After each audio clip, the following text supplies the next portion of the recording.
Okay, this is our Region 3 Heritage Meeting, first one of the year. I'd just like to welcome everybody for coming out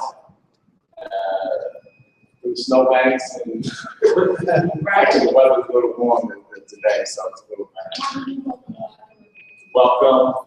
This is the first of our regional meeting scattered throughout the state. We have different regions. We have 6 regions within the state. And right now we're in region number 3, which we call the Heritage region.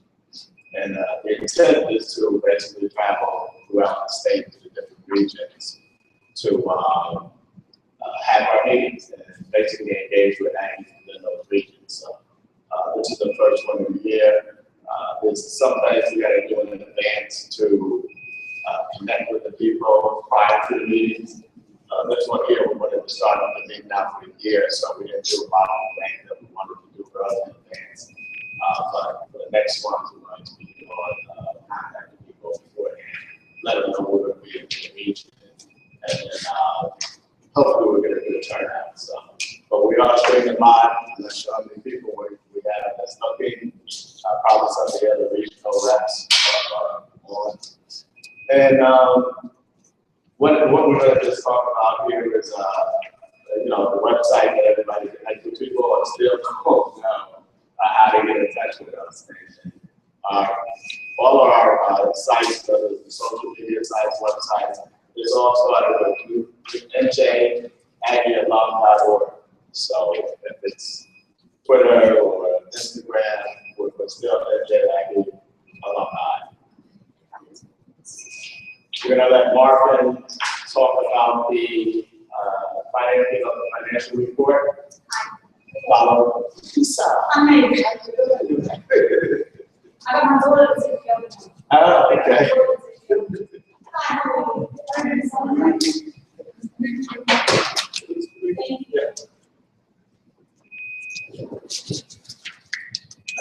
Hopefully you get twisted around with the address. I did. It's so long.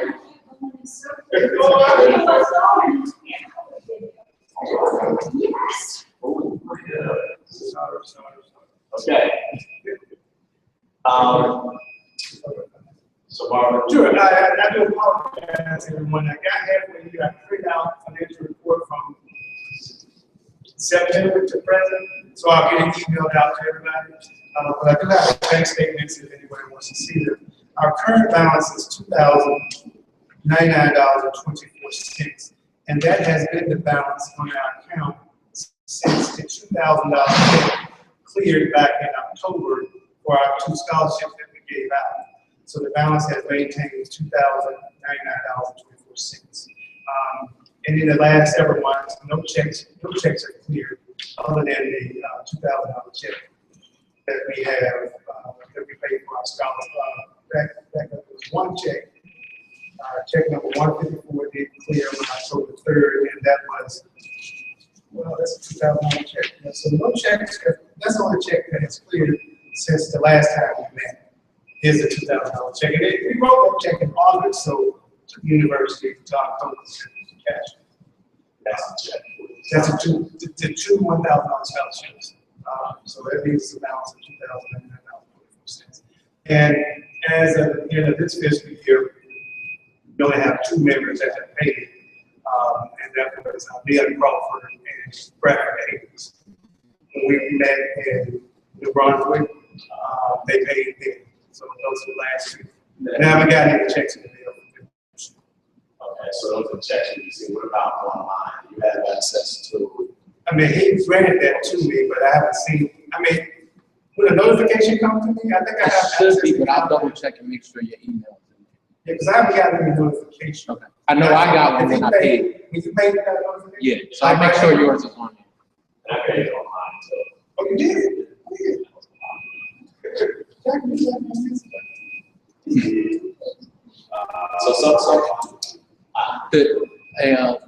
Membership due is $50 annually. $50. And you would write a check today, so they can check out to New Jersey Alumni Chapter. And okay, I'm not set up because I don't see anything. Okay. So I don't get the notification, but I think I got access and I can You have- move money over. I think I got that, Rob, you sent that to me, like, passwords. I did. Yeah, yeah. I can get you sent it. No, I still should have it. I just have to go out and do it. So if you pay, I didn't get notification, but I can go out there, I'll go out there and check. I go out there and check this week, because I got the username. So I guess the tie-in somehow, you have to know. Yeah, he just set me up in, because are you the master of the, Well, because I set you it set up, up, you set up the web? it's under the chapter's email. So because I use the chapter Gotcha. email, that's where the notification goes. And then also myself, because I set it up originally. I got you. But I add you. You can So, add me as a user. right, Gotcha. Then that way I'll get notification. right, exactly. The money is still just sitting in, paper. So you can just move it over. And I'll go out there and get it. So any questions from anybody? I have the statements, and anybody wants to take a look at the statement? I do. So this $2,089.24, does that include Cliff's fee? It does not. This is, the only dues this includes are the two that people paid at the Brunswick meeting. I'm gonna go out there and take a look at PayPal and see what's out there and move it all over. Okay. So if you pay on PayPal tonight, you'll do that. I'll try to do this tomorrow or next week. And I'll move the funds over and I have things to the list. Pay you this for the purpose. And I'll get the financial report sent out to everybody. I got it, I just didn't want to turn around and go back. But I'll make sure I show you from September to now. I have it all printed out, and I can put it in PDF and email it out to everyone. And we make it put it online too, it's no problem. Yeah. It's just it's financial report, it's not the actual next. So can you put financial report? You know what names on there. It's just a PDF. But the financial report you all know I normally send out, the looks like the disbursements, that's what we do here. Yeah, but it doesn't have any, I mean, it's financial report. If you guys want it, if you don't want it out there, no big deal. There's no account number, it just shows. Show dollar amount, or can you just put it up as, I wouldn't show, nominal amounts, I would just show as, we could just show the names, date, about dollars and nothing. Oh, okay, so you know, I mean, because I guess I'm saying two different things. The financial report that I do, which is a disbursement. It's just like public. That's what I'm saying, that's what I was Doesn't suggesting. really have- Put out. Whether it has the, and if you all are saying let's not do that, then you can't put the listed paid members. Because I'm talking about them, I can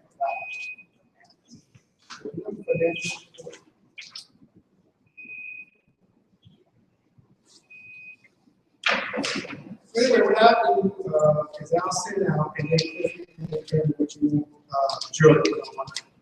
The actual financial report itself that shows that beginning of the balances, and disbursements, it's regular, this is what I was talking about. Which shows our beginning balances at a particular date. Oh, okay, that doesn't show names. Well, it will show receipts, like if somebody paid their dues, their first initial and last name will show and the amount they paid. And the same thing with disbursements. We want to put that out there. I mean, that's, I mean, so that organizations do that, sorority. That's fine, but I'll send it out to everybody else that have it, so you don't post anything on it, that's fine. Okay. Okay, thanks. And you might want me to explain to our newsletter at the whole, payment of donations to the university. Being legally qualified as a co-head of this. Yes, and, So we're active.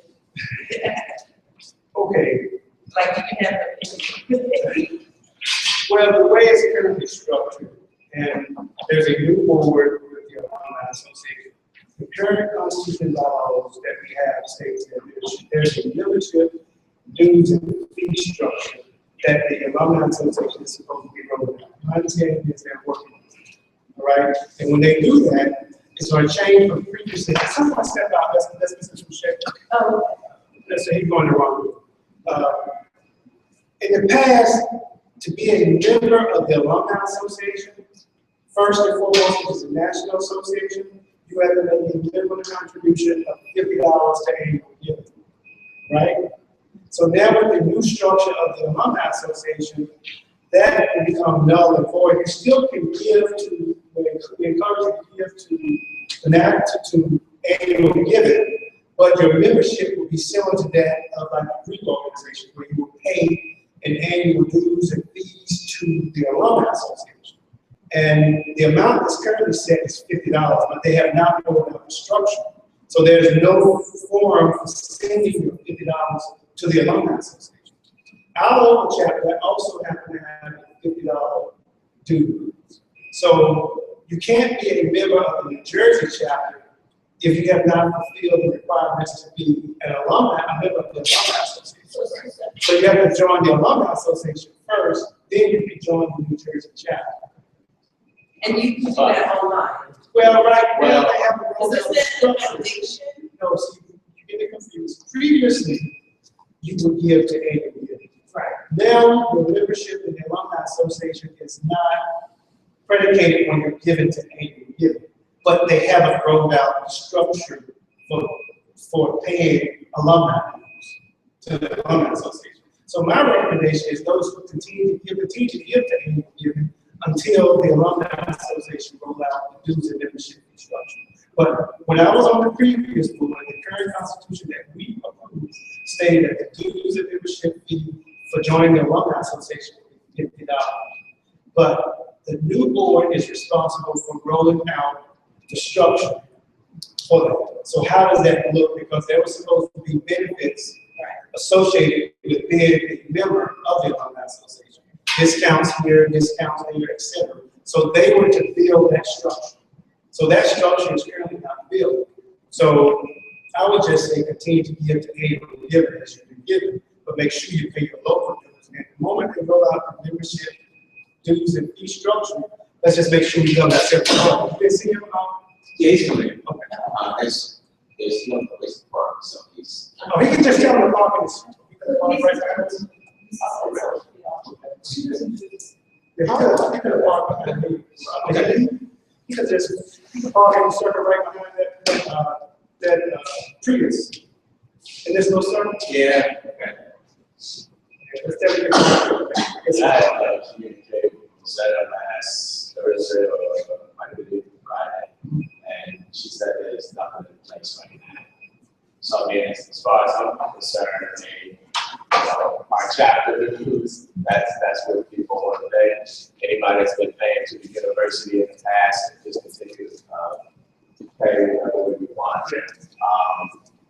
But one thing I noticed last year when I did pay online to the university, they actually have our lead scholarship, and that's the scholarship that we give out to New Jersey students that attend.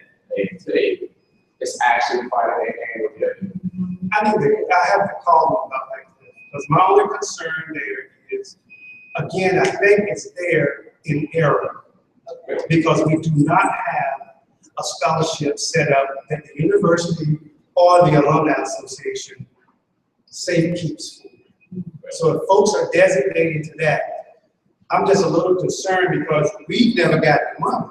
Meaning the money should come to the New Jersey Alumni Chapter. That's why I think it's in the area. Last year. I hear you.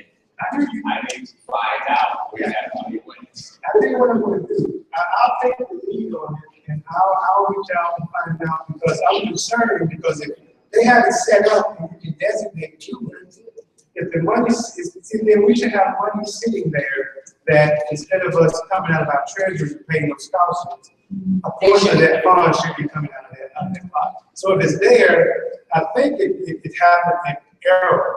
What do I mean by error? Several people sent in money to the University and Alumni Association being designated to that, but it doesn't technically exist. Investigate. Oh, yeah, I just said, the money's, Cliff has given, so the money's there. The point is again, we have no official structure set up. Is it under the university? Because the only way you can do it, you can be under the foundation, or you can be under the Alumni Association. And we have a tier, like we have we have several scholarships the Alumni Association say we so it's about 16. All the rest are under the university. And then we have 3 endowed scholarships that we save. And all safety positions, we keep the money and we go to the investment. And the administrative portion of it is done by the scholarship committee itself. Like each of those scholarships have their own committee. The Alumni Association do not review applications, and all they do is safety. So if this does exist, then it puts the earnings back on us to tell them who to cut the check to, which student to cut the check to. So we will be responsible for application review, and we will put a letter together, just like I said, when we send a check with it, we would just like the same letter and say, hey, we identified Jack Young with the, what you call that number? Band number of that student, each of them, and then you just say how that fund should go towards. But I can tell you now, the Alumni Association does not have the New Jersey scholarship. I know all of those. We don't have, so it must be under the university. Yeah, so it was, you said it was 16 for the alumni. Yeah, we have 16 that I know. Yeah. Organizations. Because my daughter was Okay. that's how my kids were before by accident. And we on the website searching for scholarships. Scholarships. And I clicked on the New Jersey Alumni chapter. Okay. And it just kind of routed me to somewhere else, and I wound up the email line on the clip. That's what happened. But Well, that's what it it didn't is. tell us what to do or how to find it. Endowment scholarship. And you went on the university's website? Yeah, I was And led to, Well, Yes. that's what it must have a link that goes to the chat. Chapters, state. Yeah.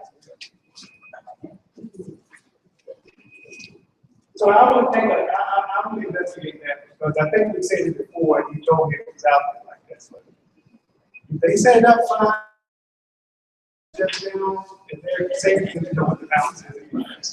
We had, some of them, they touching. If it's designated for a particular purpose, it should be. If you're not on the game, somebody else probably gave you. So that concludes my financial report. Like I said, I'll make sure I get the electronic version out to everyone. And it doesn't sound like we want to post anything on the website, so we'll just keep that information. Before I had a problem with the history of the chapter, since we have a few new faces, can everybody just introduce yourself quickly? Your name, what year you graduated, where you're from, where you live. Just real quick things. Marvin Lawson, I graduated in 91, undergraduate grad, I live here in Jersey City. You're originally from. I'm originally from the big city of Harrisburg, Robert Edwards, graduated in 1973, current resident of East New Jersey, originally from the great city of Siren City, North Carolina. Just like everything. Worse. Gerald Alston, originally from Plainfield, New Jersey. Graduated in '97, civil engineering. I live in Plainfield now. I'm Nancy Hayes. I am originally from Brooklyn, New York, graduated in 1990, and I live in St. Paul's. I'm Jackie McDonald, graduated in 83. I currently live in North Carolina, and I'm in Philly, which is Darren Woodward, graduated in 1973. My home state is in the city of Charlotte, Virginia, and I live in New York, New Jersey. My name is Lisa Moss. I live in West Orange. I was AT for 3 years. I did not graduate from AT, but I still will be a part of it. still there. Yeah, I'm still there. Yeah, you know, my station was. And I was there from 79 to 82. Travis Tickle, and I'm from Plainfield, Jersey. I currently live in Jersey City. Came out in 2007. So thank you, the group. Yeah, I'm gonna be seated later. I graduated in 1959. All right. And I'm originally from Chapel Hill, North Carolina. And I live in Scarlet, New Jersey.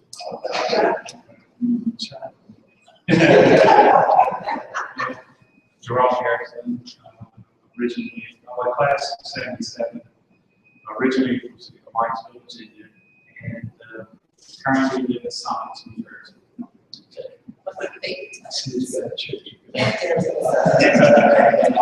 My name is Clifford Holmes. I graduated in 1983, and I'm from Plainfield, New Jersey, and now I reside in Okay.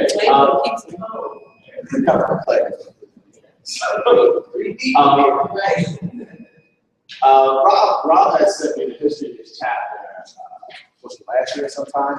Yeah. I really had no clue on how long this chapter has been around. And I thought it was interesting, and it's something I said we should really share with the members and also post on the website. So I wanted them to read the background on the chapter itself. Yeah, well, I won't necessarily read it, but I know it's kind of looking at it for you. But basically, this document was prepared for an award and the chapter received back in the fall as the small chapter of the year. We were recognized by, what's the name of that? The National Black College Hall of Fame. Hall of Fame. Wow. So Cliff went down to accept the award on behalf of that chapter. And we were nominated by the National Alumni Group. But basically, a chapter, an alumni chapter, has existed in one form or another since 1923. In Jersey? In Jersey. And so that's about 93 years. Here in 2016. Some of the highlights, it was like a 24-year lapse in the 30s and the 1930s and the 1960s. But 1961, the first alumni chapter that was started in the state of New Jersey was the Northern New Jersey chapter. And then in the 70s, 80s, and 90s, we had the Berkeley County chapter formed, the Burlington County chapter formed.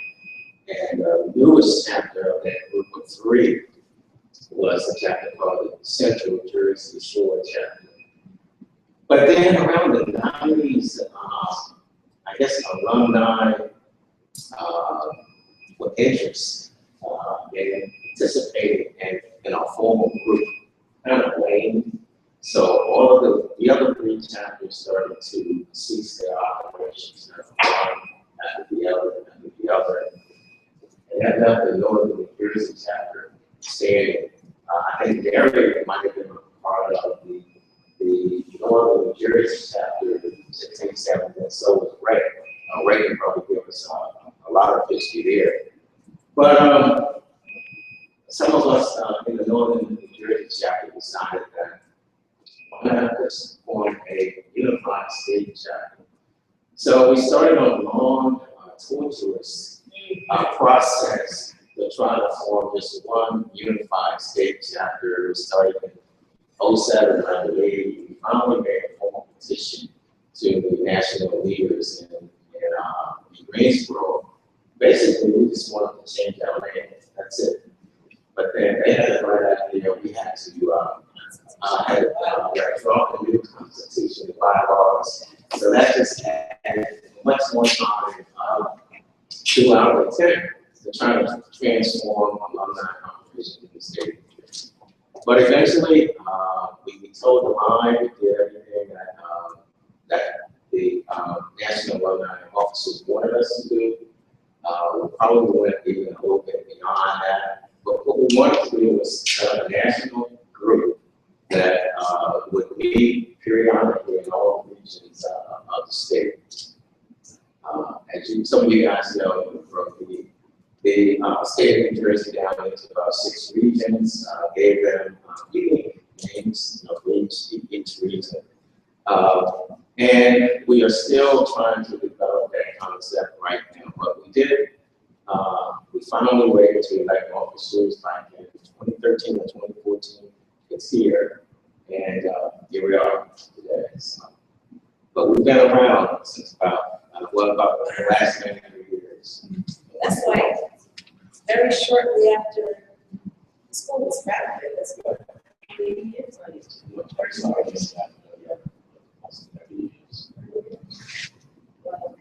So I thought that was interesting, and I think the group, right, what year did you start actively being involved in the chapter? And you were in the Northern New Jersey chapter, yes. I think it was somewhere around 60. But your group, you guys have done this for 20, 30 something years, right? I was kidding, they said that was the chapter here, but what happened? Well, then Scott, with Robert Johnson, anyway, we started out somewhere around in 1963. And then we continued to grow. Then after that, we started having affairs to raise money. We joined with Ben Charles, and we haven't been talking about 25 years. Yeah, we consider that. And Ray, just before the meeting started, Cliff, I and Gerald, we were going to post this history online, but Gerald has created old photographs from the 60s. I don't think that you might have old photographs. If we have hard pictures, we can actually. I can scan them. I'm not really a picture person. I don't take a lot of this. I mean, you have any achievements from, pictures from, like, I know what the Giants call it, the bit of Bell, right? Yeah. Jazz brunch or something. Yeah, any pictures from that time? Yes. I think it's still. Well, you was with us. Yeah, right. What's that, I'm sorry? You was with us when we were bidding. Yeah, for the last. Yeah. He said, no.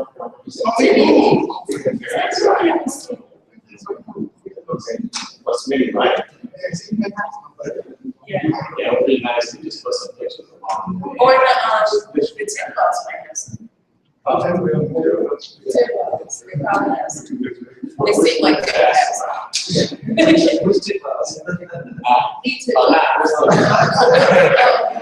Here's the baby. Oh, shoot. Okay. Sorry. You're this thing cousin. The mom and papa too. Cliff, one thing, just when everybody's speaking, just make sure you project a little bit so that the viewers can hear, because there are viewers. Are there? Yes, one of the viewers wanted to make sure that their intro was heard. So Leon Crawford, originally from Jacksonville, North Carolina, class in 1994, residing in Ewing, New Jersey, is online. All right. Leon is our regional rep for region number 4.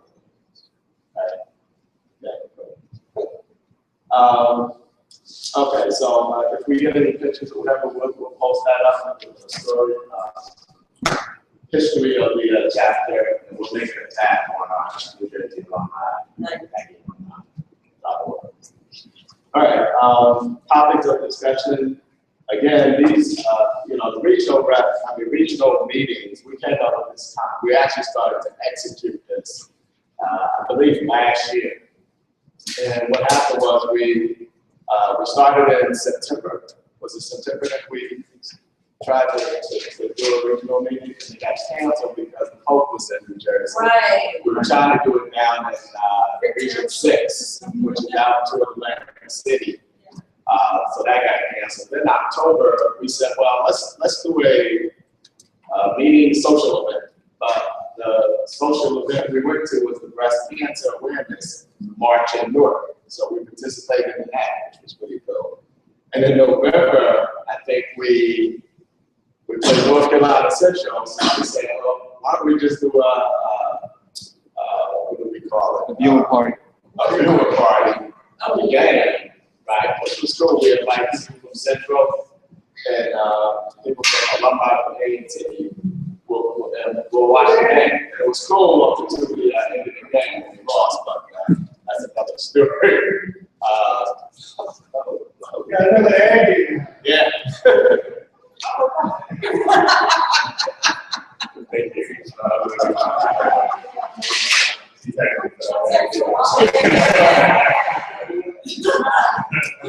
Excuse me, sir, coming up with your hello, sir. How are you, sir?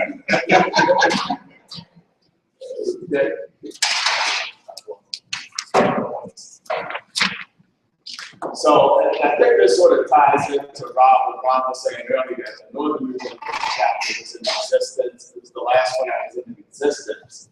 And so most of our meetings was up in Northern New Jersey, Central Jersey. And that's where we continued. That's where the network was.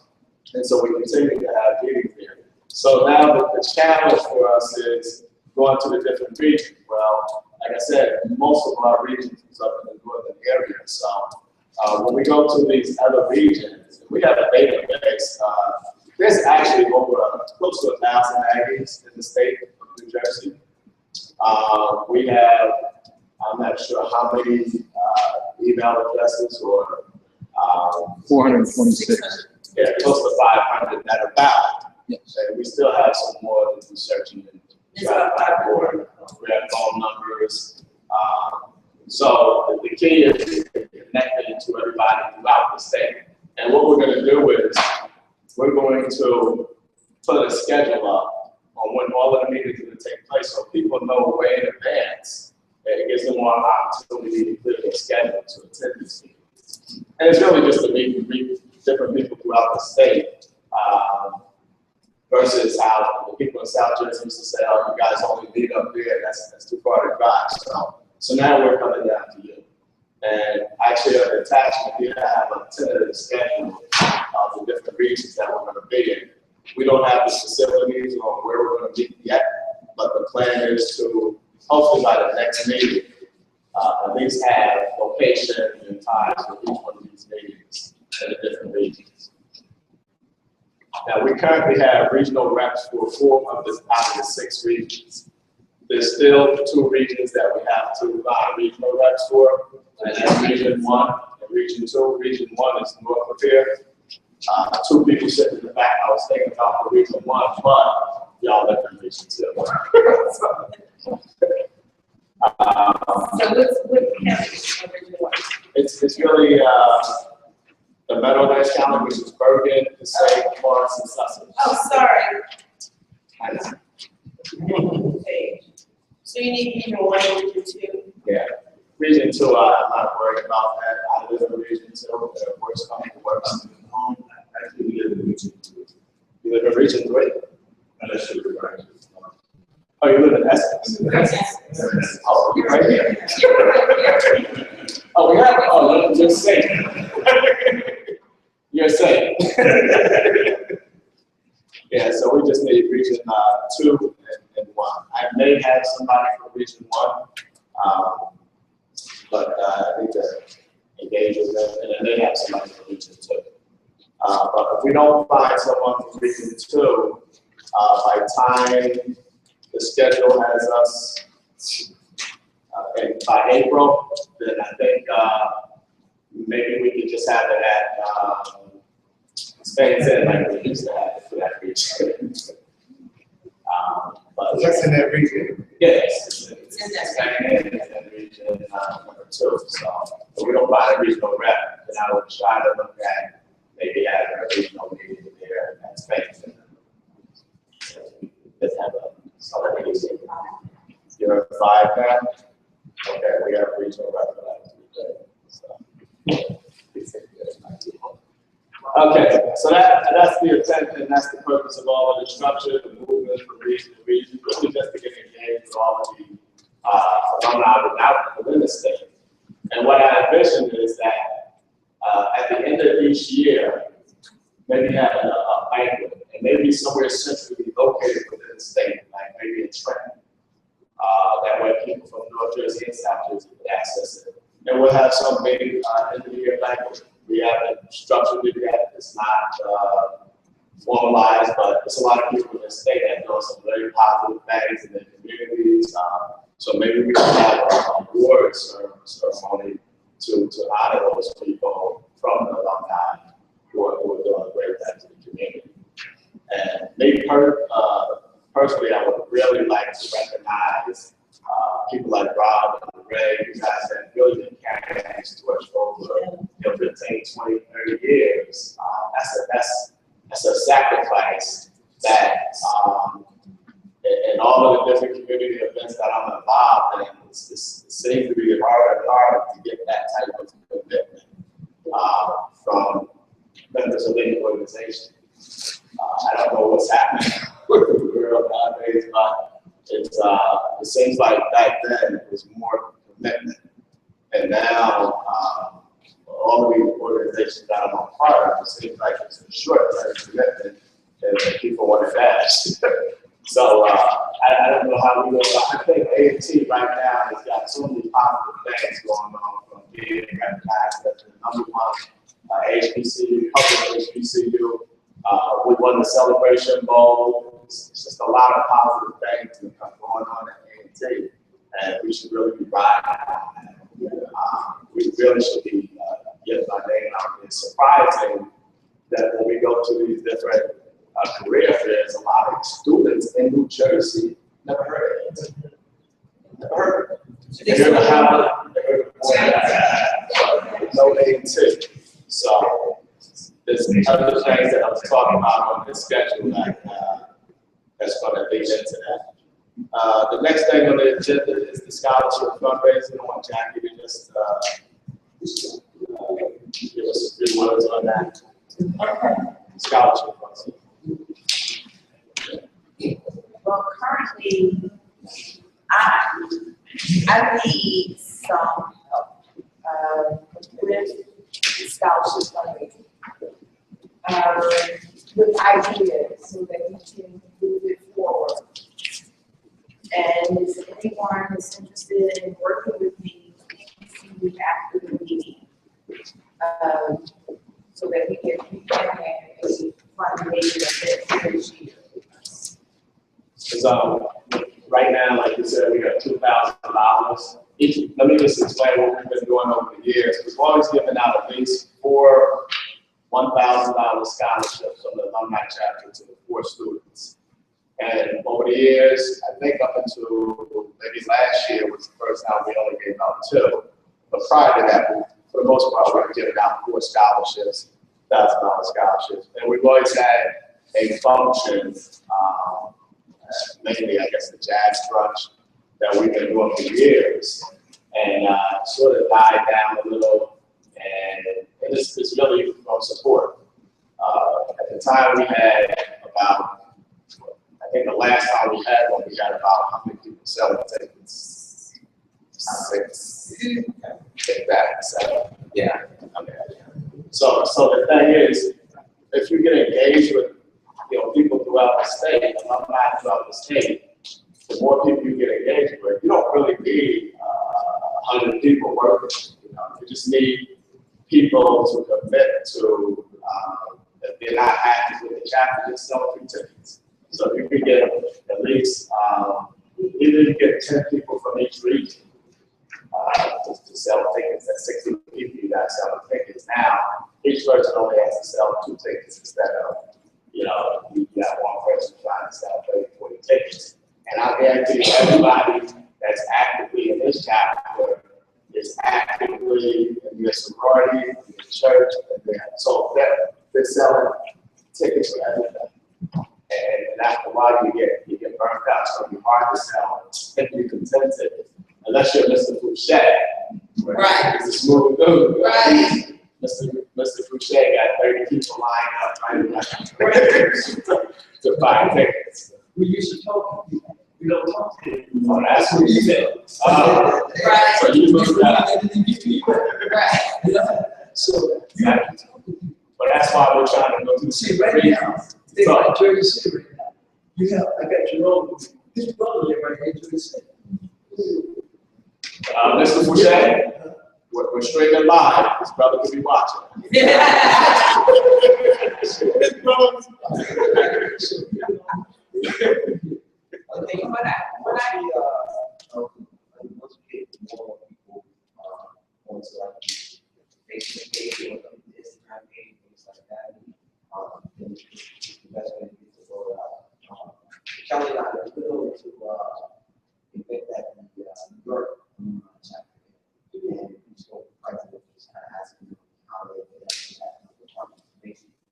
it was a great turnout at the end of the event. So me and Kelly were like, wow, how do you guys do that? How do you successfully make this sort of response? And you know, my brother said it wasn't almost like this. He said it took about 2 or 3 years to put some groundwork. But he said the biggest tool they had was social media. And even for school, they come home, they know where to tap into that chapter. So social media, Twitter, and Instagram, it's not And we have that with our chapter, so just got to get going. we just got it right. Yeah, it's been growing quite a bit though since Gerald's been over. We've had a nice significant growth. That's what we look at patients in time. So I think even last year at the market, we had quite a few members that people that engaged to our chapter. Yeah, it was close to 25. Right, which hasn't been that many in years. But even New Jersey alumni that live in New Jersey that donate to the university, I think we had a record last year of what, 44,000? Yeah, something like that. And it's not that many of us, but again, I think whoever's giving, they get good stuff. But my thing is this: with 1,000 people in the state, you don't need everybody to give thousands of dollars. If you give the minimum 50, and even if you got 20% of the people that give $50, that's 200 alumni, that's 1,000. We would double any event that we had with scholarships. I mean, most we've had in recent years was about $4,000 revenue from scholarships from the crunch. And so if everybody just gave you a little $50 chapter dues, we would double any fundraising event that we had. So at that point, I'm looking at 2 things: increasing the membership fees, I mean not fees, but enrollments into memberships, and then also whatever activities that we have as fundraising, just it enables us to give out even more scholarships or even a higher amount. Because going to school nowadays is expensive. I don't know about y'all. I wouldn't have been able to go to A&T if I was in school. High school now, get ready to go to college. It's expensive stuff. Anyway, the next thing I want to talk about is college fairs. And right now, we are on schedule for March 19th to be at the Elmwood Scholarship College Fair, which is at Maplewood. East Orange. At the, I believe it's at the Elmwood Presbyterian Church. do you have to be, I know that I haven't been in a meeting in a while, and I do remember getting certified as a trained person to attend these events. Do you have to go through certification? Yes. To volunteers? And where, is that online or is it in It's Greensboro? given online periodically. I think the last one they just had was in January. Because I remember recently getting an email and I can't remember what it said. You have to be, let's put it this way, nowadays, you can't just pop up at a high school college fair. Right. You have to be certified. And originally, when we first heard about it, it was like, well, why do you have to be certified? Because they have different requirements. that you may or may not even know about. So, for example, if I just go up to a college fair and tell some student that, oh yeah, if you're out of state, you're getting an AT, you have to have it put up. You have to add 920 on your SAT. Well, those requirements may have changed. So now I'm giving the student false information. And, you know, and I'll tell them, oh, with your GPA, you're in. Right. And there may be something else that may not get that person in. So now they want everybody to be trained before you go to these events, so that way we're all on the same page. Right. And so right now we only have 4 people certified in the state, and we need more people to get certified. And just even if you, I mean, it's not like we're going to say you got to go here this week, go there that week. It's not that many. It's spaced out. But right now, the ones that we have been invited to, between the 4 of us, we got it covered. But we need more in the other regions. There's a lot of college fairs in the state. I know some of my other HBCU counterparts, like Howard, they have a whole list of schools that they go to, just up in the North Jersey region. And that's another, this is like an opportunity to get the name of A&T out there. The only reason why I knew about A&T is because of this high school program I was in. The guy, you know, I told him I wanted to go to school for engineering and I wanted to go to HBCU. He recommended A&T. I never heard of A&T. So, you know, if we go to these college fairs, that's where you get the word out. And I think, Rob, the last one we went to, that Blueprint for Success at Rutgers North, there were students that wanted to major in engineering and they never heard of A&T. So,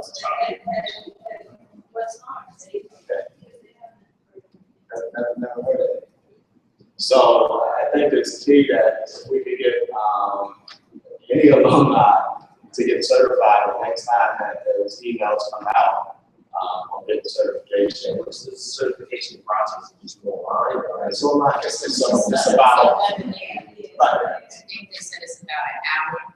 It's like 40 minutes. And it started, was just reading, I think it's from January 18th to February 16th or something. That you could talk.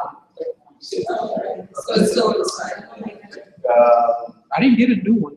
The last one they had was, yeah, but I think it it was at the end of the year. January, but you won't actually know that you approved for it until maybe the February time period. I think the last day was that first, second week of January. And then it's a process at that point. They have to, you have to do an assessment. You got to take an assessment after this. And they give you so much time to take the assessment, which is like a test. And really, they actually give you the slides before they do the webinar. All you got to do is say it on your computer. I hope they don't give you seconds. Take notes. And so it's right there. It's not a hard test to pass. It's real general information. So, Now, I'll add that I believe, just my personal opinion, that we alumni of A&T were a little bit handicapped because I don't think the other HBCUs have this process that you have to be certified before you can represent their respective colleges. And so that's why they're able to attend. You know, if someone gets a notification from all another HBCU that school's going to have a college fair on Wednesdays, they can go. We cannot. We have to go to the university. Even though we might be trained, we have to go to the university a 30-day notification before they would even consider approving one of us to attend. And by that time, so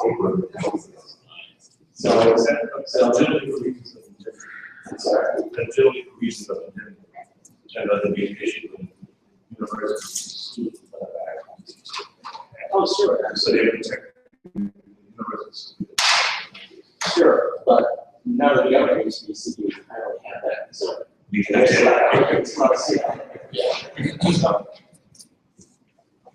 And just, I'm sorry, anyone who speaks project because this room is big. And so anybody other than Cliff and probably Rob, they're having a hard time hearing you. Okay. Thank you. So I don't know, I'll see if I can find out when we're gonna have the next webinar for training, become certified. And we'll have Gerald put it on the social media outlets and anybody, please,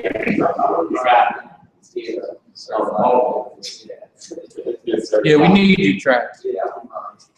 especially you, there's the word, newer alumni. Millennials. Okay, next thing, one thing I did put on here, and this is a behind the scene thing, and I take full responsibility. We had a very nice table cover for recruitments, and I guess we call it the New Jersey Alumni Chapter Recruiting Tablecloth. I mean, it was a nice little, some person as part of our alumni chapter, I'm not mentioning his name, did a recruitment, took all the displays off, packed it up, and forgot to protect the tables.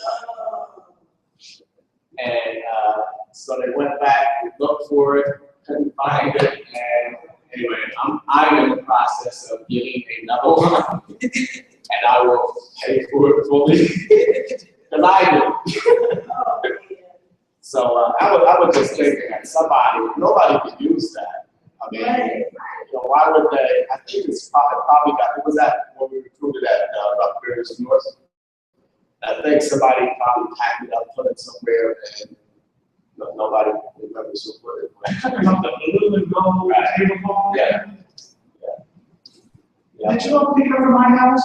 No, we had it at the last recruiting event back in October. Okay. I was there. Okay. I had it. Okay. But it came time for the next recruitment event. Gerald came and picked the bag up. It wasn't there. So I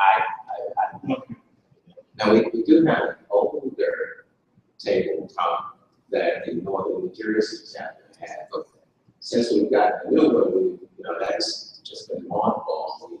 We do have it, it's unique, but it's just, it states on it, Northern New Jersey, it doesn't say New Jersey or chapter. And I reached out to Crystal Williams, she's in the alumni office at A&T. She's checking into it to see where we can order it from. I think that's one that we had ordered through the either admission or the alumni chapter. One of the other. And she did mention that there's other chapters, A&T chapter, alumni chapters, that also want these table covers too. So she'll get back to me. Hopefully it's something that we can have done by our next college fair, but right now it's like March. So we'll see. Next thing, yes, ma'am. Going back to the recruitment, the online training is from the 18th until February 1st.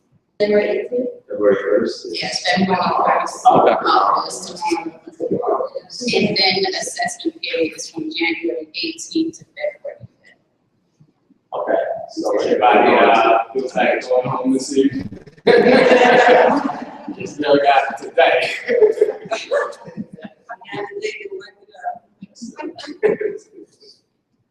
Okay, thank you, Lisa. I think that's supposed to do. Okay, everybody introduced themselves earlier. The ones that came in last, introduce your name, what year you graduated from A&T. I know where you're originally from, where you live at now. My name is Lisa Sets. I graduated in 1985. So good news, it's good news. Yes. Yeah. I'm originally from Staten Island, and I currently live in Jersey City. Yes, sir. Oh, man. I'm Curtis Bradley. I graduated in 1983. Really from New York, out of New England. Stephanie Tidwell, graduated in 85 from the state of New Jersey, but I live in New Jersey. Why is it? 87. 87.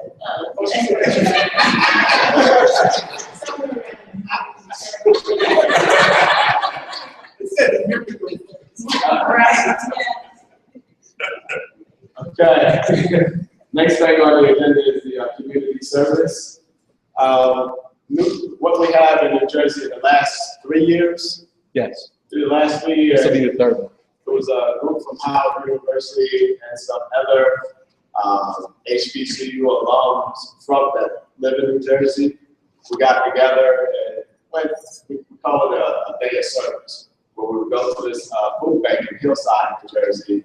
And basically from 9 in the morning to 11, 2 hours we would spend helping in the warehouse of the food bank, either packing stuff or basically separating good product from bad product.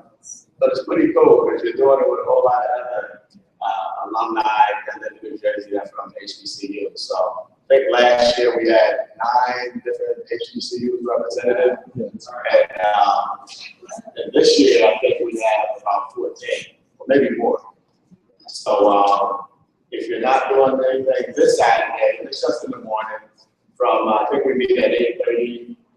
We eat a little before we start up, and then we all go out there on the line. And then after it's over, when it's over at 11, I think at noon, we all meet up at a restaurant in the area. This is in Hillside, New Jersey. Everything is on the website. On the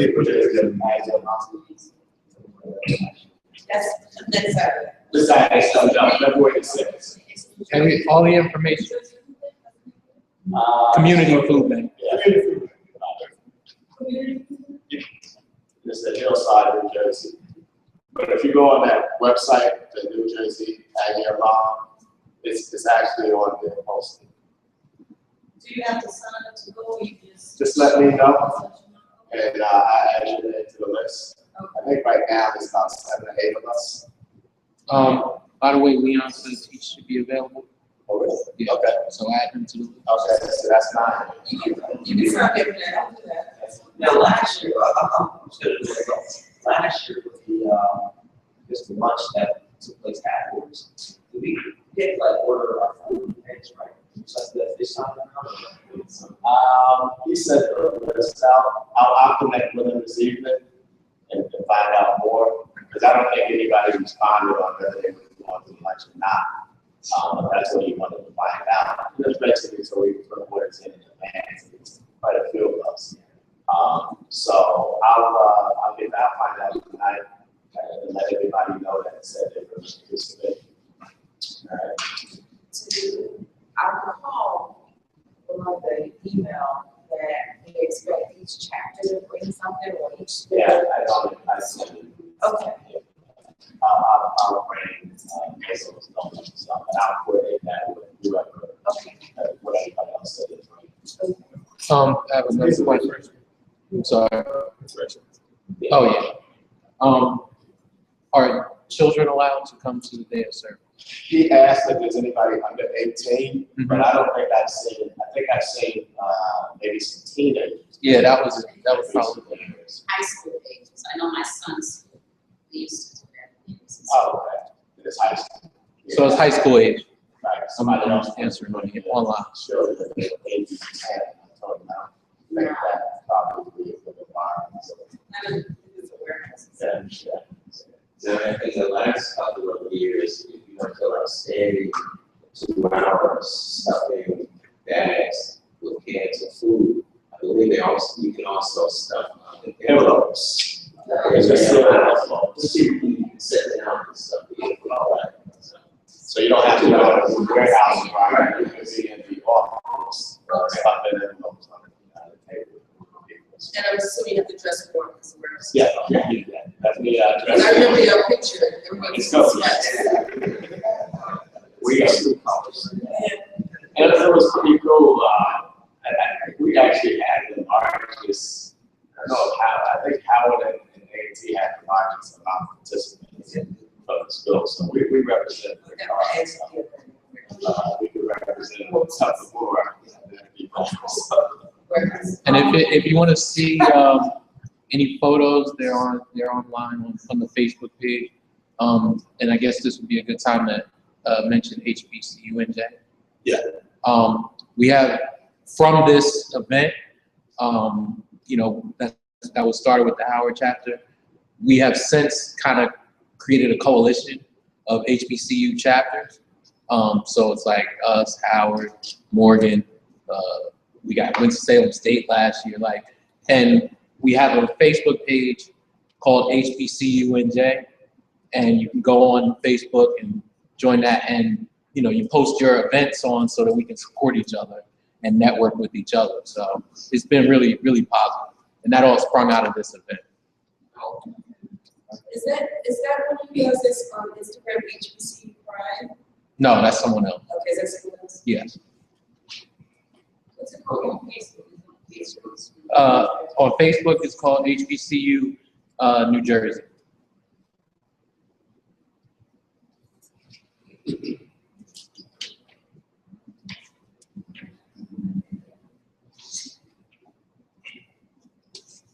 And I'm not sure if we're gonna, I think we're probably gonna have to get some other social media outlets soon because it keeps growing. Yeah. Okay, next on the agenda is social events. I don't know if anybody's seen your college colors. It was an advertisement on a play that's going to be at the State. the Crossroads Theater in Brunswick. And it's really, it's a modern day comedy about race and identity on college campus. So I think the opening night is this week coming up, Friday and Saturday. What they did, they reached out to all HBCU alum, fraternities, sororities. They call it Legacy Night. It's Friday the 12th. It's Friday, February 12th. They asked them, all people that went to HBCUs, fraternities, sororities, to come out on that night and wear your school gear at the college colors. Yeah. Where is it? It's in the Brunswick, Crossroads Theater in Brunswick. Now, I was supposed to get back, if you get 10 people, you can get discount rates. I think it's originally 45, and if you get 10 people within your group, you can get it for 35. And I reached out through our social medias. I got about 3 responses, and I can see it. Where was it? It's on the website and it was in the newsletter also. So I mean, it's not until not this week, but the following week. So if anybody is interested in going, we can still get 10 people. I can still try to get discounts. I'm not going to do rates. I don't want it to sell out. Yeah, I think I'm so. Okay, But I'll see you. So I'll put it out there again that maybe by next Wednesday, if you know that you want to go, so let me know. And if we get at least 10 people, we'll get it at a discount. If not, I'll get mine to get mine. You buy ticket at the door.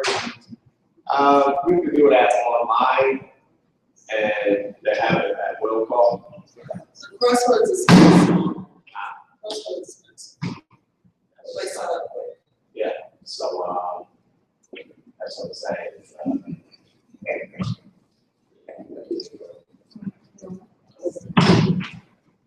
So by Wednesday, we'll plan on doing those. The next thing, Jackie, you want to go over your poetry site? My chapter of Golden City Theater in Central Jersey, along the chapters had a poetry cipher in the World Beer Restaurant on February 20th, and the cost is $35 for those who may be interested. You can go online. World Beer Restaurant, yes. What's a poetry It's in cipher? the Brunswick, right? There's, you know, the public that are speaking, you know, they do What's the cipher, like, is it? But that's just the name. Oh, okay. Okay. So it's just a normal code that certain codes of arts focus into what they need.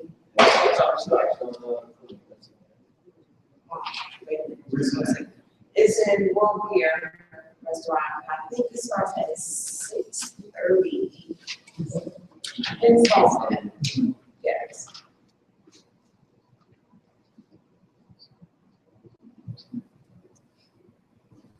Is that the question was that on the website, our website? Is that on the website? Well, not What's that? like yours. The Delta thing? No. And, That starts 35. yes. I'm gonna have to do something to say, I mean, to get a link because we're on the TV online. So I'm happy to look out. We have a link to Yeah, I received right from there.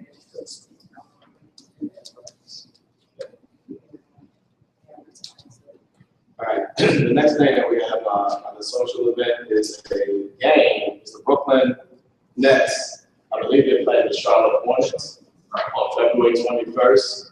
And what they decided to do, they call that game HBCU Unite. Really? So yeah, it's something new. They're about 90 minutes prior to the game. They basically have it like it's more like a networking amongst HBCU alum. And I think the plan also is to have high school students there so we can recruit. Prior to the game, but this is new. This is the first time they're trying this, so they're trying to market it right now. Still, we're going to be adding venues to that event. At Barclays? Right, at Barclays and Brooklyn. So that's on the website. But if you're interested in doing that, they want to know the university. Actually, I found out through the university, and the New York chapter is already going to do it. And they reached out to me and said, "Do our chapter want to join me?" So I think it would be good for us to get exposure. How much are the tickets? The tickets range from $45 to I think $180 for those. You know, to be paid. It was, I know, originally it was like 75 to 180, so 78. It's from 45 to 180. Depending on what you said. But each one of those tickets, the closer to the what the cheaper the tickets, I mean, the more expensive the tickets. But each one of those tickets gets you into the HBCU event. 90 minutes. Right. At the Barclays. Right. I did see on AAT's website that they had packages available. Very awesome.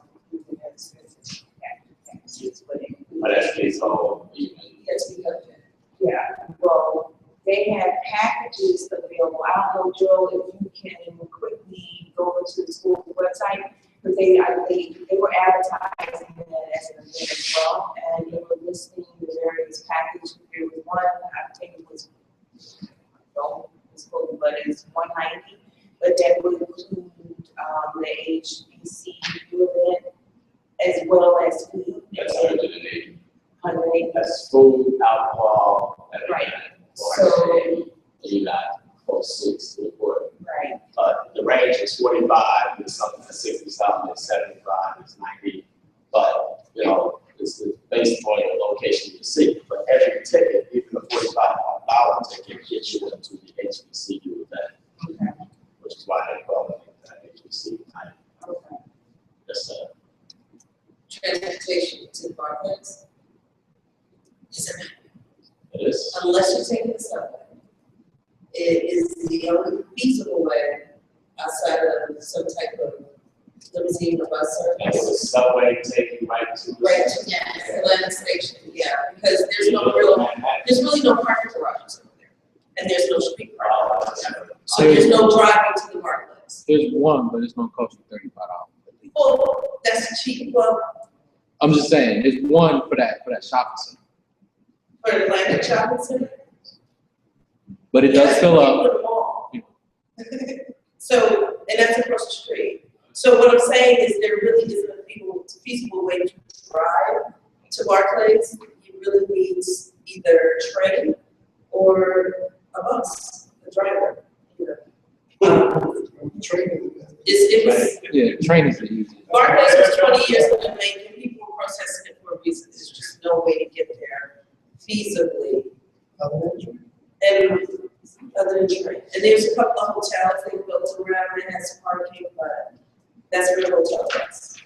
And there's really no street parking, unless you wanna walk around.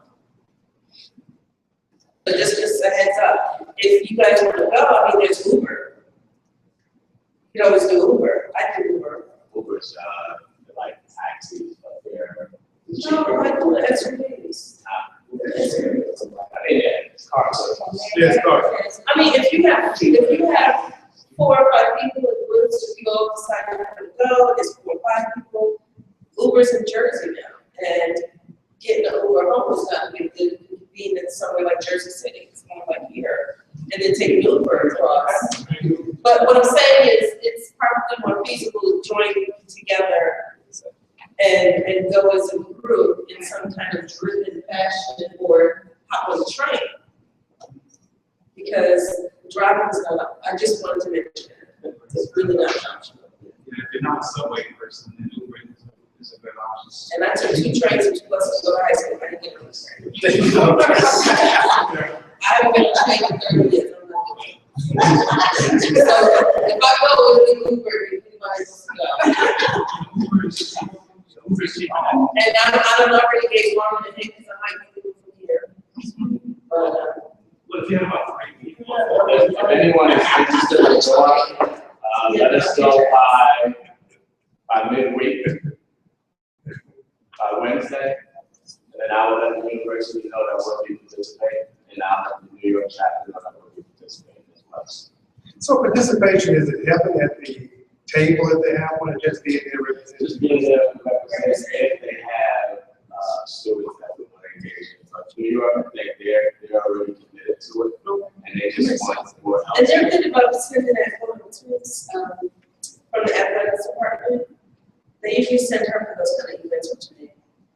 Oh, She comes to most of the events that we participate, I mean, that we just show up, we don't even have a table.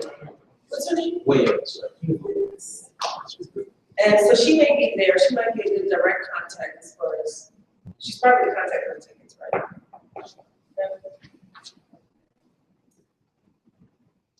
All right. So anyway, So my next Wednesday. next thing I had on the agenda, this is nothing that is an official thing that's going to occur, but for those that don't know, a few years back, the university would contact us, different chapters throughout the country, and ask, who would be willing to do what they call a senior send-off. And what it is they would take students that got accepted in the A&T, and around the March, April time period, we would invite those students to someone's house, Stephanie's house at the time. And basically we would have an alumni panel, like some of the younger alumni, put them on the panel and have a question and answer session for students that were interested in going to A&T. And it was pretty cool. I mean, it was good chance for the high school students to interact with alumni that go there, that went to A&T. And so they could ask all the questions that they want. And the intent was to encourage these students to, if they had made a decision where they wanted to go to school, it would be a good opportunity for us to encourage them to go to A&T. So I think, did we have it last year? We didn't have it last year. The university dropped it or whatever. And, but they just gave us a minimal fee for the event. I think we always paid more and they reimbursed us. But I think it's still something good that we should do. Yeah. So you want to know whether they initiate or not? What's the date usually for that? We just picked the date. There wasn't no official date. We were doing We it. try to, I think it's in April, we try to catch before the deadline for college applications, right? Yeah, but I personally think it should be done earlier. Like a lot of students right now, since January, a lot of them are, they get ready to get through financial aid, and so they're almost making their decisions at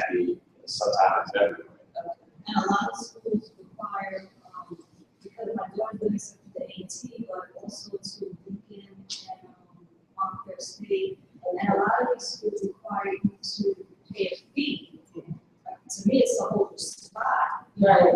And Lincoln's is March.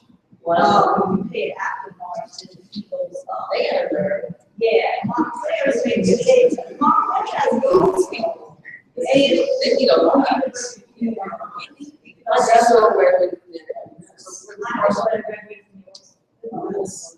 The question But I no, got, all schools have this now, the same. So far, every school should be except for A&T, they haven't asked for a fee. They ask you to go on and check that you committed. Right. so this is in addition to the application? Oh, yes. Well, I actually remember that when I was taxpayers, I remember that.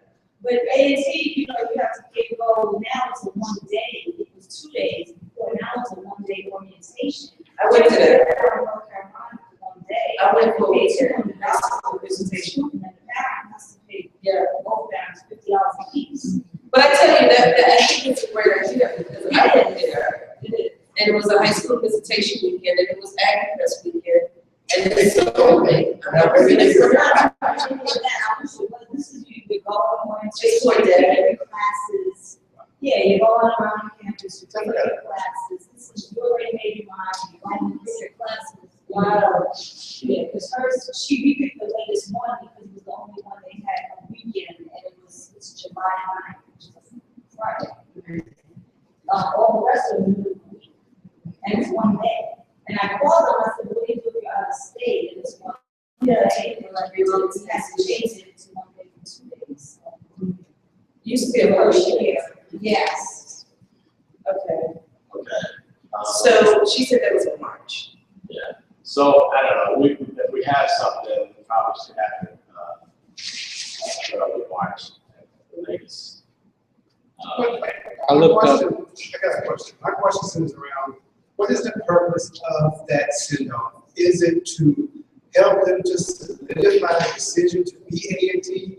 Or is it, now I've made my decision, I'm going to A&T, here's a, so it's sort of to help them solidify their choice? Well, the question would be, when do we get the information as to the students who have? So Robinson. Well, Robinson.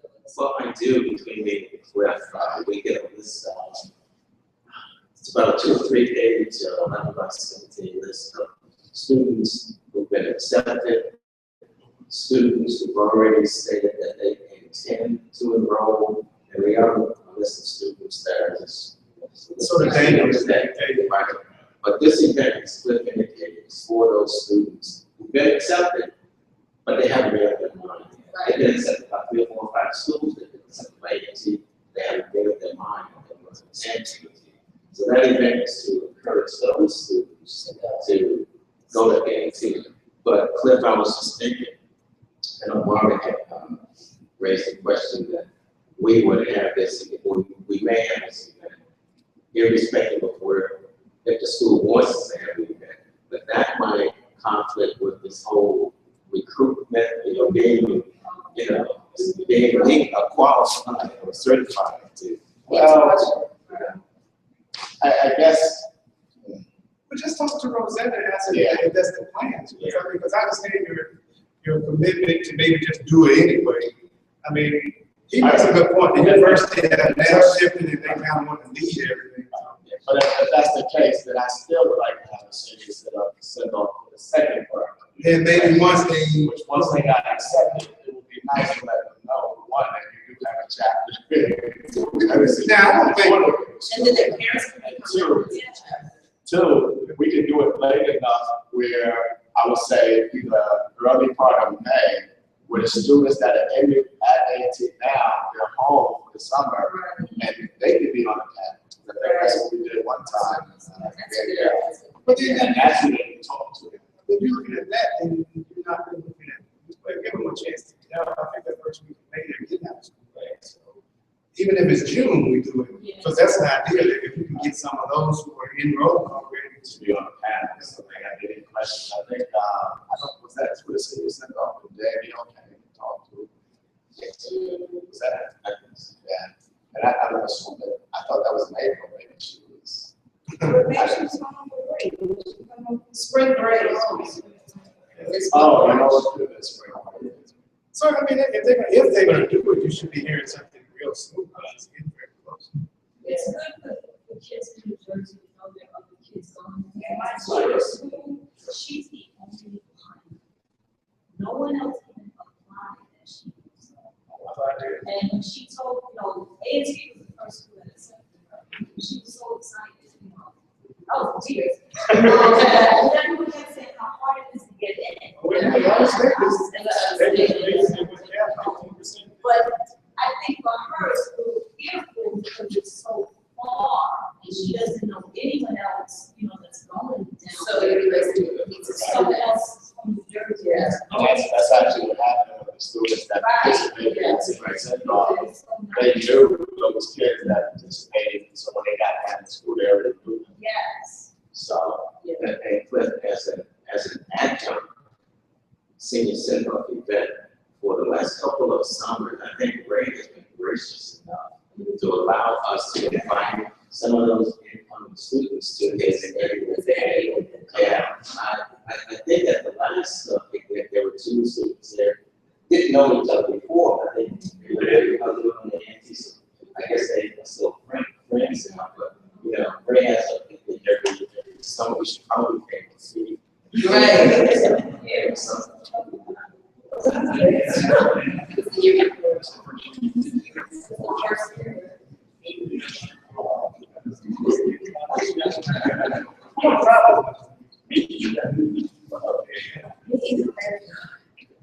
okay, well, that's something that we need to look into. I'll coordinate with the university on what their thoughts are as far as trying to have a city send-off with students that haven't decided that. But I think the second part, we should definitely do.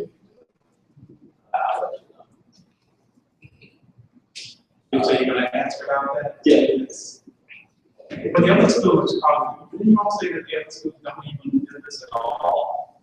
You were saying as far as being certified? Well, yeah, we don't know what the other schools do, but with regards to being certified by the university to represent the university, I personally believe that A&T is the only one that requires the certification. I don't know if the other HBCs. I don't right now, I know Morgan State, most of the people that go to the HBCs, right there, so they don't have. So if they don't require that for formal recruiting, then I don't see the point of for this, for our send-off, can we say March or whatever it is? This is the 18th stimulating plan. Yeah, in the past, it has been initiated by the university. So let's say because he wanted to just go and do it, whether they reach out to him or not. And then, Robert's point is that with this new A&T and doing things differently, I mean, I'm radical, I'll do the We're streaming live. Excuse us. Our university, our because it's something new that A&T wants to do it. We're just trying to get the same way and the play the sandbox.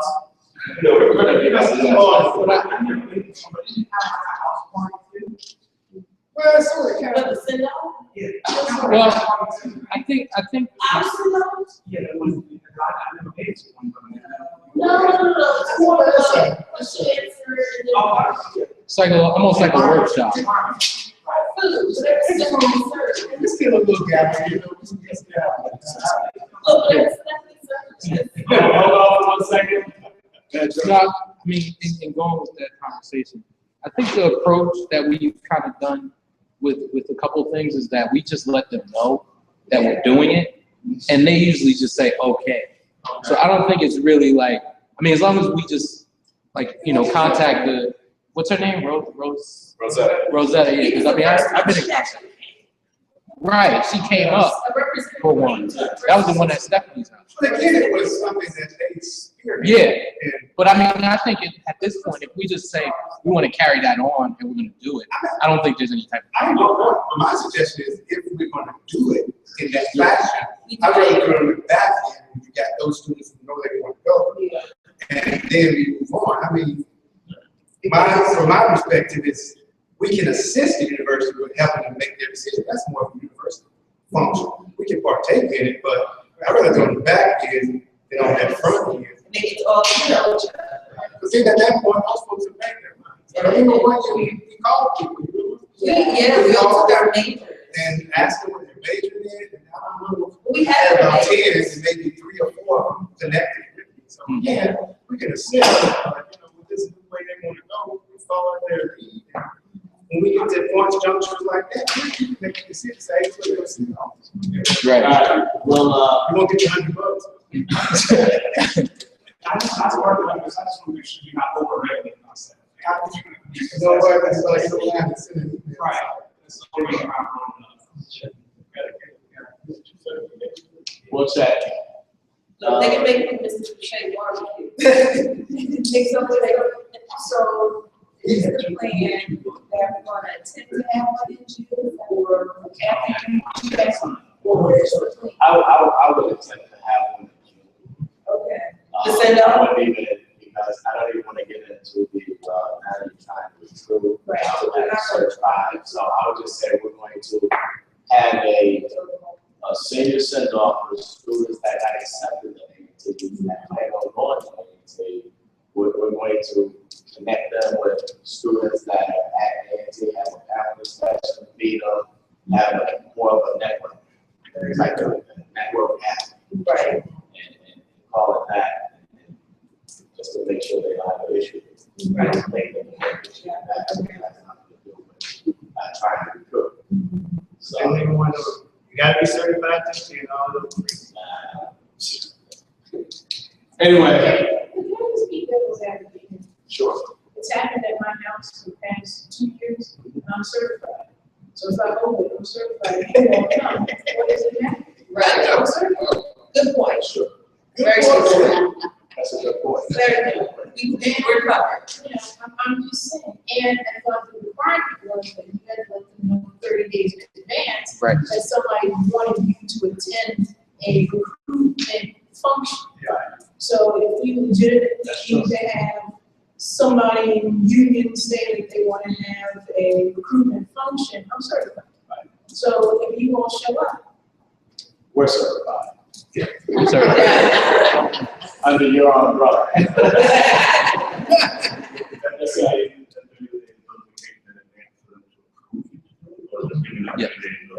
you have to actually go online and put a request, and it has to be 30 days prior to that. Then also, you have to be certified. Yeah, they have to. They have to say it's But really not done for 30 days. Put it this way, so far, everything we put in, they've never rejected. They're never certified. So I don't think it's going to get rejected, it's just a process that they want to go through. Now, recently, in the reverse, they contacted us within like 2 weeks, wanting us to try to attend the event. Right. So it doesn't work in reverse. It works. It is one Day, day. 30 days. One of this. And see, that's the palatability that bothers me. Because you, I can't. My thing is, I'll rise above all that. Right. My intent is to connect with students. behave. That's why I kind of stepped in the back. Any more questions on that side? Okay, the next one is, this is some information that a prior member had shared with us back in around homecoming. And he basically said the New York chapter, they have connections to where if you want to go to homecoming, and you need tickets and reserve section, and you need reservations at the hotel, they can get it. So I don't know who they know, but I think what they do is have, you're one of the recipients. I'm one of the recipients, and I kind of call at the last minute, I would advise that. And if they have, leftover room or leftover tickets, and they would sell it, to you. But this is a good idea if you know in advance that you want to participate, because what they do, they block some rooms, and they sell about a block. At the Sheraton? No, the New York chapter, they already have their block rooms. Okay. they already, because all that has to be done a couple days before homecoming. Right. For the block. So once, I think now, once all the New York chapter members have their hotels, there will be a fee left over, and, you know, strikers like me, can get a room. Is the hotel the Sheraton? Yeah, Okay. yeah, the hotel is Sheraton, again, if they have some leftover tickets, strikers like me, they get a ticket. Okay. Okay, so I guess I need to talk to them and see, because the person that told me about it was thinking that we could go in with the chapter. Well, I would talk to the president. Right, I need to talk to the president to make Did you sure see? that that's Well, doable. side note to that, I know there's multiple classes represented here, but there's a group on Facebook that has pictures of y'all Cool. called Aggie Gents. I don't know if you're part of the group on Facebook called Aggie Gents. It's Willie Diggs and Claude and all that. But apparently, until this year, the last time the PAC championship was going on, one of the many, a few times it was one was '86, they're having like huge galas, and it's like the 30th anniversary class of '86, PAC championship, blah, blah, blah. But if you check out the group Aggie Gents, GENTZ, but there's a lot of pictures. Well, look at you, you're saying to when I got here, let's stop, you have pictures everywhere. So, what I'm saying is that's actually at the Marriott, the airport Marriott, where a lot of those festivities are being held. I really don't know a lot about it, I just heard of the homecoming. This is during homecoming this year, it's like the 30th anniversary of a lot of stuff. So, I know there's multiple generations in the room, but you know, a lot of lines to celebrate their 30th anniversary. The Notorious Bucide, a mega chapter that had all that controversy to celebrate their 30th anniversary. Yeah, look along. Hey, look, you want That's their 30th anniversary celebration. And so there's just a lot of activities. Aggie Gents, there's a lot of activities going on at the active Marriott, Airport Marriott, this year. So I just brought it out here, just in case y'all scramble for Sheraton. Even though it's at the airport, I'll type in your chat. it's at the airport. That's a long way. The roads are way cheaper. And I might not listen after the game and after the spot, but I can be helping me. Okay, we got this for another 16 minutes. So I'd like to close out the last section. Sorry. The last session, I think I already touched on this earlier. This is about chapter membership. Again, it's $50 minimum chapter dues. And, you know, Marvin actually is our financial financial witness. Anybody want to make donations today, more than willing to take it. Let me check out the New Jersey Alumni Chapter, AFT. Oh, right. Now I'll give you a receipt. New Jersey, New Jersey, New Jersey Alumni Chapter. New Jersey Alumni Chapter. It was just extra long because I cut the email. Are you contacting people like Rose? Can you contact the New York Chapter? I'm going to find out from the New York chapter, because what basically what Mary was just saying is that she gets her tickets after their alumni chapter gets all of their tickets, and then whatever's left, they sell to everybody else. But I mean, if we're going to go in with them, I want to see if we can get in for that initial purchasing. Okay. And if not, we have to wait till they make sure all of their chapter after that. But you can buy tickets right. I was, at the last minute this year, well, last year, I waited, my son decided to go.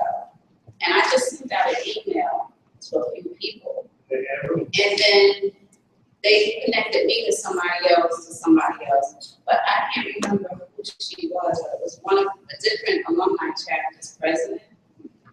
And they followed back, followed up, so did you get a room? Because your name is still on the list. So I don't know how they're putting this together, but once somebody knows that you need a room, they're like, I guess everybody was saying that they don't have rooms, because the person that got me a room, I don't think he was in, assistant, right? Yeah. Did I just say it was also posted on Facebook? Facebook is really somebody was on Facebook. My friends said,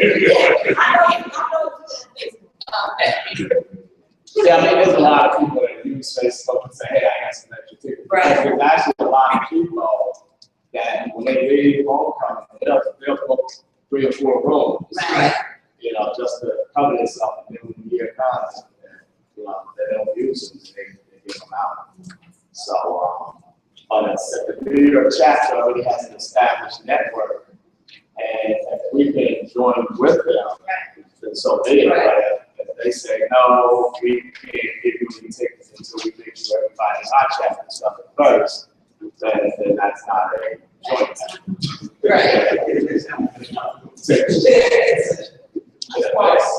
think if this is something that the chapter wanted to do going forward, maybe this year you can lay the groundwork for it. So for 2017, we would be included in their block, in their block. I think, all you have to do is get up out of your bed that Saturday morning and let's make the reservation. My brother do it every year. Get and Sunday morning of homecoming. You book for the next year. We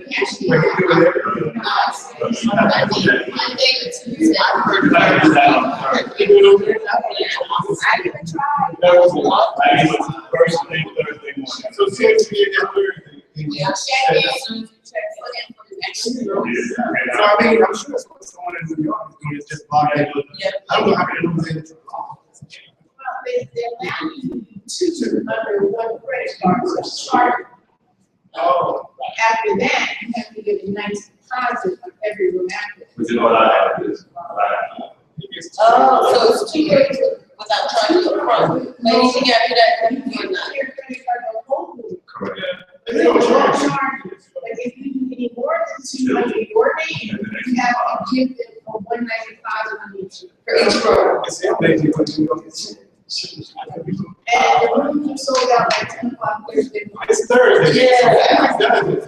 So basically, I go down on Wednesday now to be there at 7 o'clock Thursday morning. So it's Thursday. 2 reservations to give you. They open it up Thursday morning.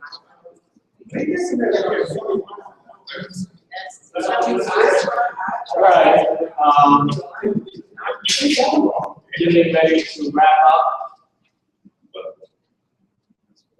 Again, the fees, dues, you can also pay them online at NewJerseyAggieAlum.org. NJAggieAlumni.com. Huh? Yes, sir. Yes, sir. Alumni.org. Everything, every social network that we have is NJ Aggie Alumni. Everything. Okay, so we're now to our next meeting is February 28th. Location will be notified soon. And it's going to be in Region 5, which is Mount Ocean and Middlesex. I think it's going to be closer to Middlesex area. Well, if you don't find it. Okay. All right. Eva just, I don't know if she wanted, she just got out of the hospital, but she's fine. She's good. We'll get that. Is she in Middlesex? She's home. I mean, what color is she? Middlesex. And then as you can see on the second sheet here, the maximum bottleneck for March is Region 6. Region 2 is in April, Region 1 is in May, and Region 4 is in June. So, if you look on the last page, it actually has all the regions. for the map there. That's also on the website. Yep, all of this information is on the website, so. And the upcoming meetings, the tentative meetings are all there, on the calendar.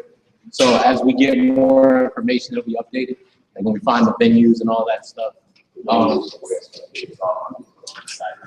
we'll blast it out. You want to say something about the newsletter? Yeah, I do. Hopefully, mostly, it would be interesting to find out how everybody heard about the meeting. Hopefully you get the newsletter. I finally got the newsletter working where I can track everything and see who's opening it, and see who's clicking on what and all that stuff. So I can finally got it working the right way. With that, I don't know how many people are being reached by our methods. And that's what I'm really concerned about. Because if we got over 1,000 people, but we're only reaching 100, I think that's problematic. I got a reminder email today. Yeah, I did a couple blasts real quick just to make sure. But Can you get, can you get data on how many hits you got? when I send the newsletter out, I can. What about conversion data? There's a bit of data on there. I can show it to you.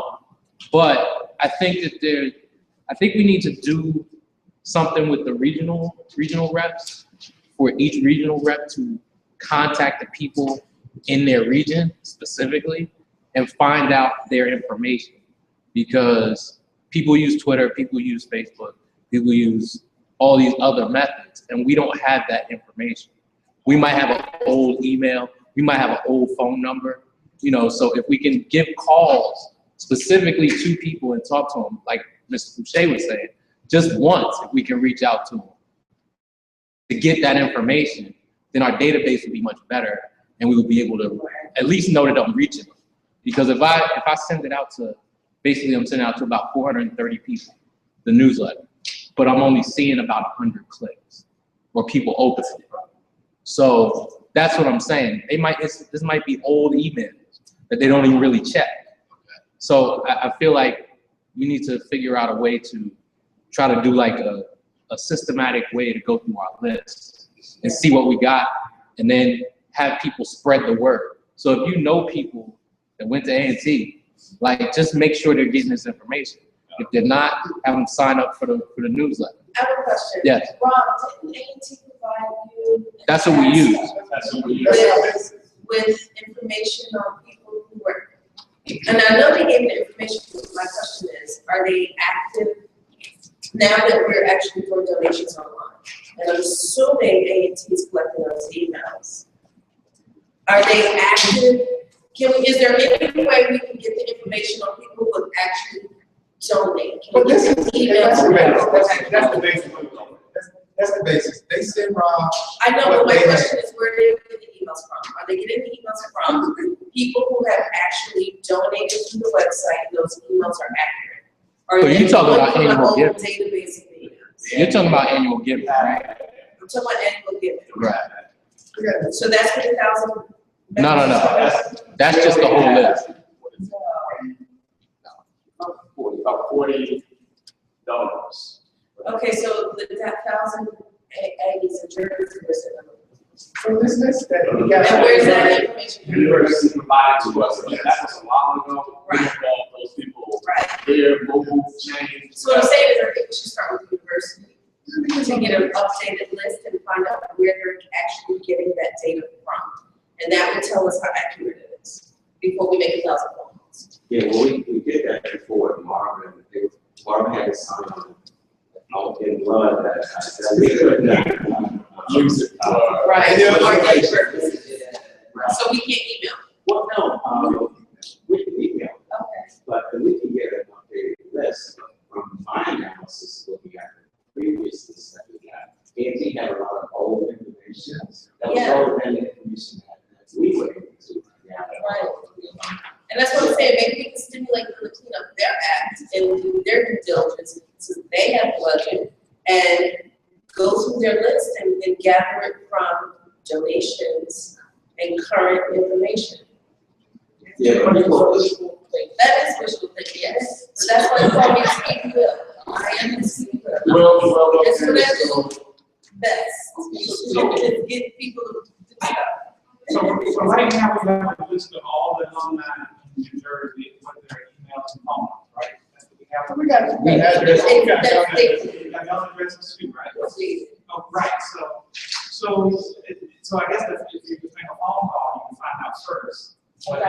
That's my thought, is to make phone calls, reach out to people.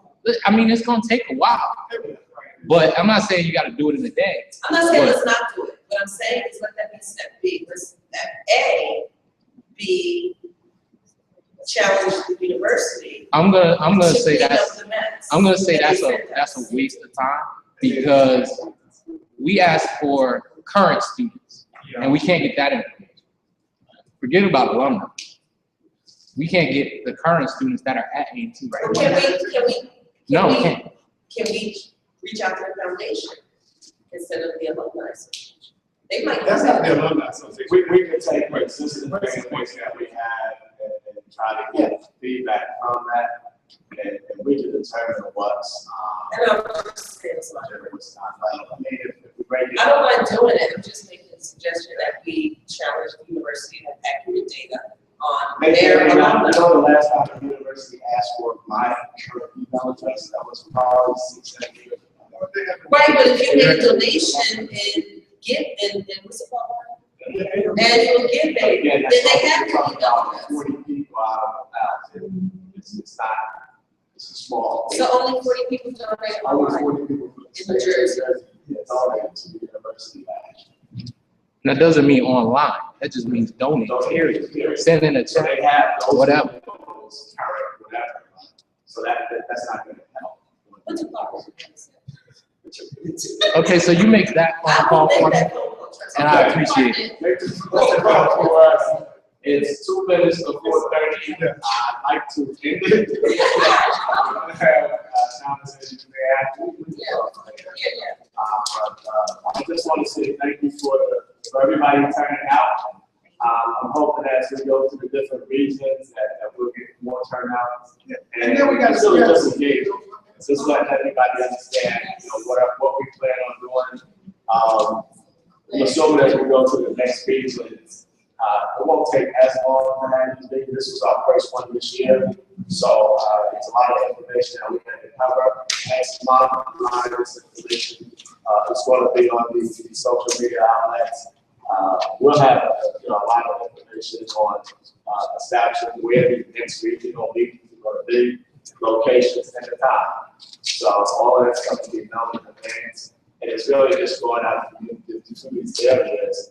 I'd really like to keep meetings within an hour. Somebody told me, whispered in my ear, that young people who we're trying to bring in for sustainment, because this chapter's been around for 23 years, 93 years. We would like to sustain it, and I'm not going to be the one that sustains it. It's going to have to be some younger alumni that's going to have to take over and move forward. But we have to get the young people engaged in order for it to exist 10, 15 years from now. So Travis, Yeah, Main County, the Main County is a completely mixed, actually, folks in the area last week. So, I mean, there's like, last year, unfortunately, going back to there was like a HBCU spring cookout that takes place always in April time. So when I was there, I never really liked that, but it was like super, probably 20 HBCUs there. We had a lot of people there for right now. 50 to 70 people. In New Jersey? Yeah, this one, yeah, this in New York, New Jersey, but Where was it held? it was at Market Park, park right there on the house. Oh. Yeah, In Manhattan. in the park, we went too far from Harlem. It was after that. Where's that park? So we would try to use that. Yeah. Anything else? Yeah, we can know. Yeah, visually. Right. Yeah, actually, it's more. Like, you on Facebook? That, Instagram? yeah, Instagram. Instagram. I'm on Instagram. So do I check my daughter, see if she acts up. I'm on Instagram. Okay, folks, it is exactly 4:30. Appreciate you coming out. Meeting adjourned. So